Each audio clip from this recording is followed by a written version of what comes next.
साल की पहली सुबह के साथ लोगों ने दिन की शुरुआत मंदिरों, नर्मदा तट, ग्वारी घाट, मां नर्मदा और भगवान के पूजन के साथ की। शहरवासियों ने पूजा अर्चना कर नए साल में सुख समृद्धि एवं निरोगी काया की प्रार्थना की।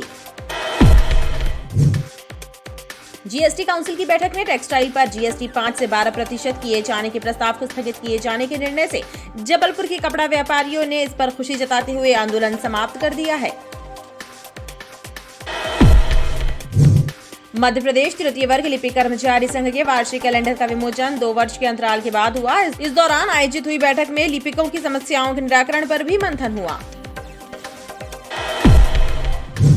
बिजली विभाग के विखंडन के खिलाफ आम आदमी पार्टी ने सिविक सेंटर में जागरूकता अभियान चलाकर जिला प्रशासन को मुख्यमंत्री के नाम एक ज्ञापन भी सौंपा।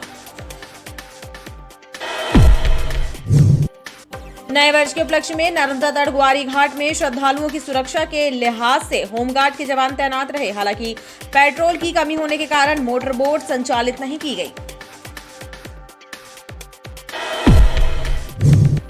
मां त्रिपुर सुंदरी भक्त परिवार द्वारा 25 वर्षों की परंपरा का निर्वाह करते हुए सर्वोदय नगर से भव्य शोभा यात्रा निकाली गई, जिसमें बड़ी संख्या में श्रद्धालु शामिल रहे। बुद्धि सदैव सुबुद्धि होना चाहिए, बुद्धि के माध्यम से लक्ष्य की पूर्ति होना चाहिए। उपरोक्त उद्गार रामायणम जबलपुर द्वारा आयोजित श्री रामचरितमानस पारायण ज्ञान यज्ञ के तीसरे दिन पंडित उमाशंकर शर्मा द्वारा व्यक्त किए गए।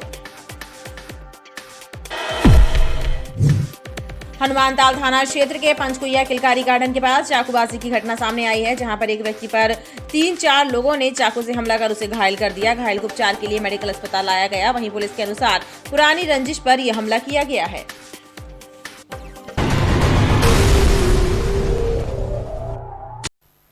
नमस्कार, स्वागत है आपका बीटीवी न्यूज में। आपके साथ मैं हूं सना और आइए खबरों की शुरुआत से पहले एक नजर डाल लेते हैं हेडलाइंस पर। मंदिरों और नर्मदा तटों में मां रेवा का पूजन कर लोगों ने नववर्ष के पहले दिन की शुरुआत। आपसी विवाद में चाकू मारकर एक व्यक्ति को किया घायल। किलकारी गार्डन की घटना, जांच में जुटी पुलिस।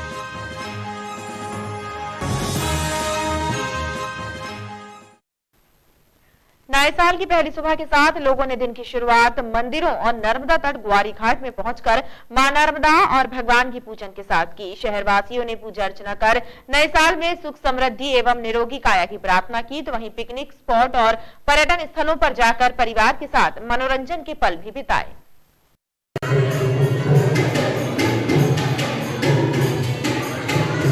सिद्ध मंदिरों में सुबह से ही भक्तों की भीड़ लगी रही। वहीं लोगों ने पूजन अर्चन कर परिवार की सुख समृद्धि की कामना की।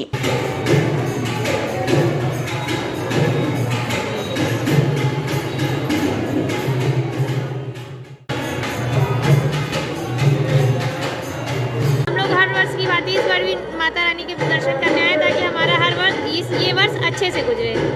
जय माता दी। साल के दिन को देखते हुए सोचते हैं कि माता जी के दर्शन से शुरुआत की जाए दिन की और साल की। इस हिसाब से माता रानी के दर्शनों के लिए भक्त आ रहे हैं। भाई नए साल का दिन है, माता रानी के दर्शन करेंगे तो पूरा साल अच्छा जाएगा और माता जी के दर्शन करना चाहिए, सभी को करना चाहिए, सभी भक्तों को करना चाहिए।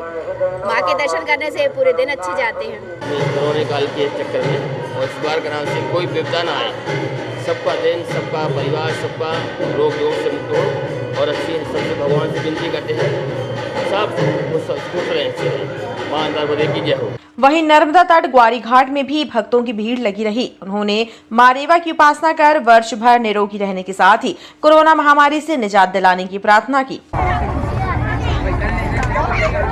इस पावन घाट पर उपस्थित होकर मां नर्मदा के दर्शन के लिए आए हुए और मां नर्मदा से हम ये प्रार्थना किए कि जो विगत वर्ष से जो व्याधा आई हैं, परेशानी आई है समाज के बीच में, वो व्याधा दूर करते हुए आगे जो वर्ष आ रहा है, नया वर्ष आ रहा है, ये अच्छे से हम सभी को सुखद रहे। यही मनोकामना है कि सभी अच्छे अच्छे काम करें और सोशल वर्क करते रहे, सामाजिक सेवा करते रहे। इसी के साथ आप सभी को नए वर्ष की ढेर सारी शुभकामनाएं। जैसे हमारा 2021 बीता है कोरोना के चलते, 2022 में सभी स्वस्थ रहें और बहुत कठिन परेशानियों से गुजरे हैं हम लोग, तो मैं चाहती हूँ कि 2022 में ऐसा ना हो, कोरोना मुक्त रहे। माता रानी से क्या प्रार्थना की आपने? माता रानी से मैंने यही प्रार्थना की है कि सभी स्वस्थ रहें, सभी निरोगी रहें और सबको खुशियों से भरा 2022 बीते। नए वर्ष पर ग्वारीघाट सहित अन्य स्थानों में बड़ी संख्या में पहुंचे लोगों ने परिवार संग नई खुशियां साझा की। जीएसटी काउंसिल की बैठक में टेक्सटाइल पर जीएसटी 5 से 12% किए जाने के प्रस्ताव को स्थगित किए जाने के निर्णय से जबलपुर के कपड़ा व्यापारियों ने इस पर खुशी जताते हुए आंदोलन समाप्त कर दिया है। टेक्सटाइल में जीएसटी की 10% से बढ़ाकर 12% किए जाने को लेकर जीएसटी संघर्ष समिति के द्वारा किए जा रहे आंदोलन पर अब विराम लग गया है। दरअसल जीएसटी काउंसिल की बैठक में निर्णय लेते हुए जीएसटी बढ़ाने पर रोक लगा दी गई है, जिसके बाद व्यापारियों ने खुशी का इजहार करते हुए अपना आंदोलन भी समाप्त कर दिया है। कपड़ा व्यवसाय के लिए बहुत ही राहत भरा दिन रहा, खुशी का दिन रहा। एक बहुत लंबे संघर्ष के बाद, करीब 1 महीने के लंबे संघर्ष के बाद हमें जीत हासिल हुई और केंद्र सरकार ने जीएसटी वृद्धि को अभी टालने का निर्णय लिया है। सारे व्यापारी बहुत खुश हैं कि सरकार ने हम व्यापारियों के साथ ही आम जनता को भी ये राहत दी है कि महंगाई बढ़ने से अब रुकेगी और महंगाई कम से कम होगी, जिससे आम जनता का बजट नहीं बिगड़ेगा। कोई भी इस वृद्धि को झेलने को तैयार नहीं था। उसका सबसे बड़ा कारण ये था कि कपड़े पे वैसे ही 15 से 20% कपड़ा ऑलरेडी महंगा हो चुका था। इस जीएसटी की वृद्धि के बाद कपड़ा आम उपभोक्ता के लिए बहुत ज़्यादा महंगा हो जाता, उनके बजट गड़बड़ा जाते हैं। सबसे अच्छी बात यह है कि पिछले 1-1.5 महीने से जो व्यापारियों ने मिलकर संगठित होकर जो संघर्ष किया, उसका नतीजा ये निकला कि वर्तमान सरकार को ये समझना पड़ा कि भाई जीएसटी की वृद्धि हानिकारक है। उन्होंने इस वृद्धि को वापस लेके हम व्यापारियों को संतुष्ट जरूर किया है, पर अभी भी वर्तमान सरकार से हम व्यापारियों का निवेदन है कि इस निर्णय को आगे टालने की बजाय हमेशा यथावत 5% पर ही रखें। जीएसटी संघर्ष समिति ने इसे व्यापारियों की जीत बताया है। मध्य प्रदेश तृतीय वर्ग लिपिक कर्मचारी संघ के वार्षिक कैलेंडर का विमोचन 2 वर्ष के अंतराल के बाद हुआ। इस दौरान आयोजित हुई बैठक में लिपिकों की समस्याओं के निराकरण पर भी मंथन हुआ।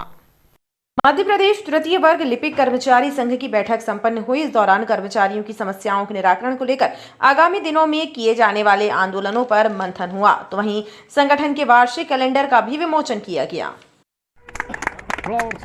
माननीय चंद्र कुमार भानोद जी, पूर्व मंत्री, मध्य प्रदेश शासन द्वारा उनके कर कमलों से हमारा कैलेंडर का विमोचन हुआ है और जबलपुर शाखा मध्य प्रदेश के हजारों लिपिकों को ये संदेश देना चाहती है कि एकजुटता के साथ हम आने वाले वर्ष में लिपिकों की जो पीड़ा है उसके लिए मध्य प्रदेश शासन से संघर्ष करेंगे।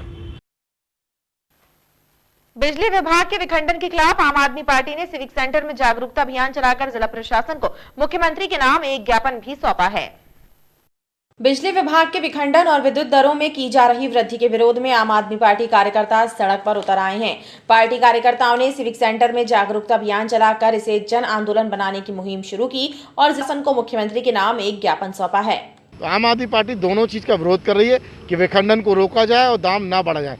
कोविड में लोगों को दाने दाने पे मोहताज है, लोगों के काम धंधे छूट गए और आप रेट बढ़ाने जा रहे हैं।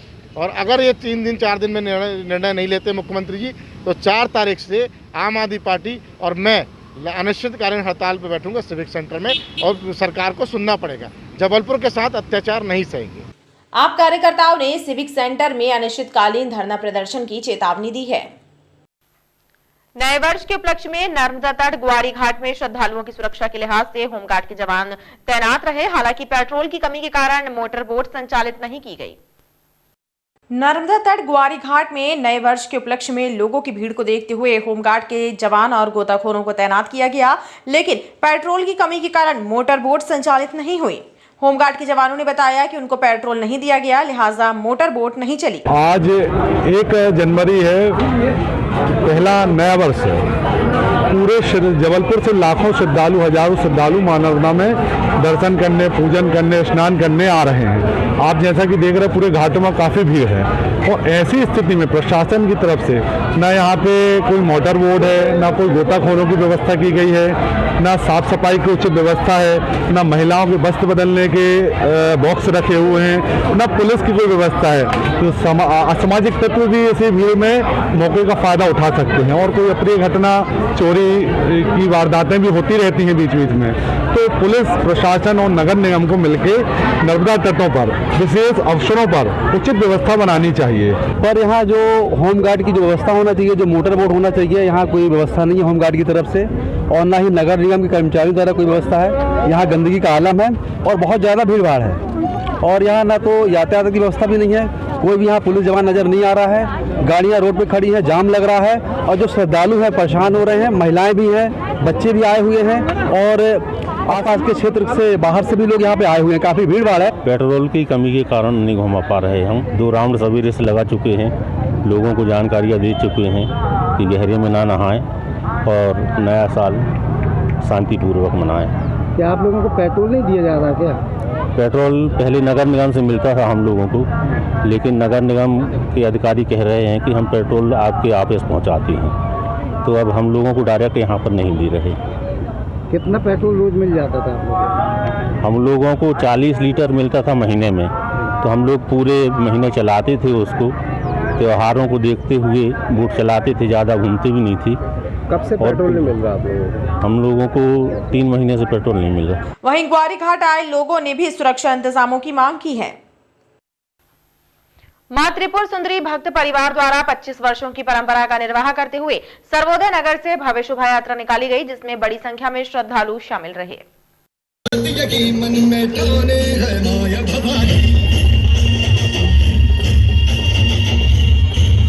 मां त्रिपुर सुंदरी भक्त परिवार के द्वारा सर्वोदय नगर से त्रिपुर सुंदरी मंदिर तक भव्य शोभा यात्रा निकाली गई।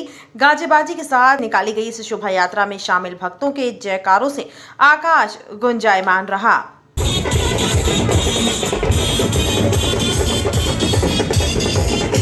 विगत 25 वर्षों से त्रिपुर सुंदरी शोभा यात्रा का हम सभी भक्तगण प्रतिवर्ष मैया का नया वर्ष मनाते हैं। मैसेज है हिंदू रीति रिवाज से मनाया जाए, हिंदुत्व को कैसे आगे लाया जाए, यही इस कार्यक्रम का और मूल रूप। मां त्रिपुर भक्त परिवार द्वारा विगत 25 वर्षों से ये शोभा यात्रा निकाली जा रही है। इस शोभा यात्रा में सभी वर्ग के लोग मिलजुल कर भक्त परिवार के लोग त्रिपुर सुंदरी मंदिर पहुंचते हैं। वहाँ विशाल भंडारे का आयोजन किया जाता है। इसी कड़ी में ये 25वां वर्ष है। हर वर्ष की तरह इस वर्ष भी 25वें सालगिरह माता रानी की मना रहे हैं। 25 वर्ष पूरा हो चुका है आज इस शोभा यात्रा को, और भव्य शोभा यात्रा ये माननीय त्रिपुर सुंदरी मंदिर माननीय केशव पवार जी के नेतृत्व में हमेशा से जाती आ रही है। त्रिपुर सुंदरी भक्त परिवार के द्वारा 25 वर्षों से ये शोभा यात्रा निकाली जा रही है, जिसका समापन त्रिपुर सुंदरी मंदिर में हुआ और वहां पर भंडारे का भी आयोजन किया गया। बुद्धि सदैव सद्बुद्धि होना चाहिए, बुद्धि के माध्यम से लक्ष्य की पूर्ति होना चाहिए। उपरोक्त उद्गार रामायणम जबलपुर द्वारा आयोजित श्री रामचरितमानस पारायण ज्ञान यज्ञ के तीसरे दिन पंडित उमाशंकर शर्मा द्वारा व्यक्त किए गए। श्री राम कथा वाचन के दौरान उन्होंने कहा कि भगवान श्री राम के रथ में भव्य रूपी ध्वजा और शील रूपी पताका विराजमान थी। मनुष्य के जीवन में भी सत्यता होनी चाहिए, लेकिन शील भी जरूरी है। महेश भवन गोपाल बाग में रामायणम जबलपुर द्वारा आयोजित श्री राम कथा के तीसरे दिन महाराज श्री पंडित उमाशंकर शर्मा ने कहा कि जीवन में हमेशा ध्यान रखना चाहिए कि हमारे द्वारा माता पिता एवं गुरु का अपमान नहीं होना चाहिए, और यदि जीवन में संदेह हो तो गुरु के चरणों में संदेह को अर्पित कर देना चाहिए। वहीं उन्होंने ये भी कहा कि भगवान श्री राम के रथ में सत्य रूपी ध्वजा और शील रूपी पताका थी। सत्य की ध्वजा रथ में नीचे और शील रूपी पताका रथ के ऊपर लगी थी। इसका आशय ये है कि मनुष्य के जीवन में सत्य तो हो, लेकिन शील होना भी जरूरी है।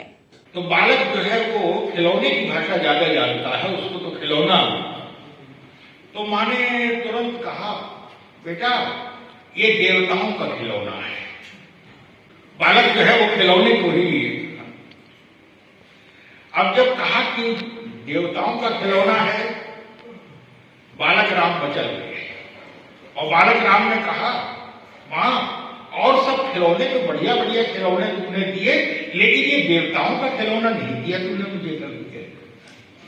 मैं भी खेलूंगा इस खिलौने से। माँ ने कहा कि नहीं नहीं बेटा, ये तो देवताओं का खिलौना है। बालक राम हनुमानताल थाना क्षेत्र के पंचकुइया किलकारी गार्डन के पास चाकूबाजी की घटना सामने आई है, जहां पर एक व्यक्ति पर 3-4 लोगों ने चाकू से हमला कर उसे घायल कर दिया। घायल को उपचार के लिए मेडिकल अस्पताल लाया गया। वहीं पुलिस के अनुसार पुरानी रंजिश पर यह हमला किया गया है। किलकारी गार्डन के पास रहने वाले नासिर पर फजील, उसके 2 लड़कों और उसके भांजे ने मिलकर मारपीट कर दी और चाकू से वार कर दिया। नासिर को घायल अवस्था में मेडिकल लाया गया, जहां उसका उपचार किया जा रहा है। नासिर ने बताया कि पुरानी रंजिश पर उसके साथ ये घटना घटित हुई है। फजल ने मारा है, फजल के 2 लड़के थे और एक हमारा भांजा था। 3 लोगों ने पकड़ा है और फजल ने पीछे से आके छुरी चला दी है गर्दन में। ये कहाँ की बात है? ये अपने तिलकारी गार्डन पंचकुइया। वहीं हनुमानताल पुलिस ने मामला दर्ज कर आरोपियों की तलाश शुरू कर दी है। और खबरों का सिलसिला लगातार जारी रहेगा। आप देखते रहिए BTV न्यूज।